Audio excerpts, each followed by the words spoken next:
आपने किस तरीके से ये इम्पैक्ट करने वाला है इस पूरे युद्ध को, हुतियों का इस तरह से आ जाना, और क्या कारण है कि हुती अभी निकल कर आए हैं लगभग एक जो बातचीत है एमओयू उसके फेल हो जाने के बाद, तो हुती विद्रोहियों ने इस तरह का इंतजार क्यों किया? अब वो खुली धमकी क्यों दे रहे हैं? क्या दबाव बनाने के लिए?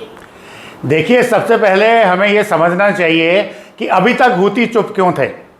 उसका कारण ये है कि ऑलमोस्ट आई थिंक 1 महीना या 1.5 महीना पहले एक यूएई और सऊदी अरेबिया ने मिलकर के हुतियों के साथ एक अगर मैं शब्द यूज करूं, समझौता किया था कि आप युद्ध में नहीं कूदेंगे, बाबल मंडप को आप टच नहीं करेंगे, और उसके बदले में शायद उन्होंने उनको बहुत सारे पैसे दिए थे, क्योंकि ये जिहादी ग्रुप है, पैसों के दोस्त हैं, जो पैसे देगा वही काम करेंगे। ईरान देता था तो ईरान का काम, और वो देता था।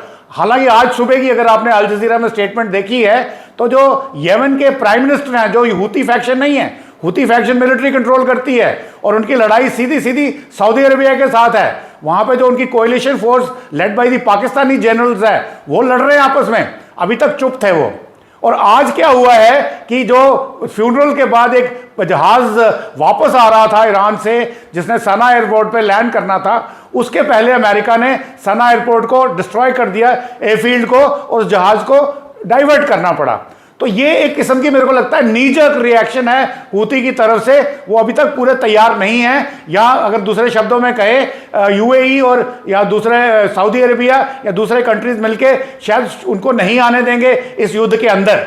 हालांकि जो बाबल मंडप को रोकने का जो बात कर रहे हैं, वो बहुत ही संभावना बहुत ही प्रबल है।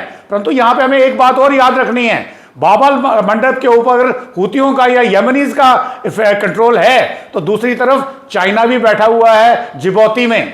तो वो नहीं चाहेगा कि ये बंद हो, क्योंकि चाइना को भी अगर वो हिंदी में बोलें तो उसको भी सेक लग रहा है, कि उसको भी हीट चाइना के ऊपर भी है because of closing of straight of Hormuz, चाहे उसका मंशा कुछ और भी हो। तो अगर ये बाबल मंडप भी बंद हो जाती है, तो फिर जहाज़ों को नीचे से केप ऑफ गुड होप से, साउथ अफ्रीका के नीचे से आना पड़ेगा, जो शायद चाइना को भी एक्सेप्टेबल नहीं होगा।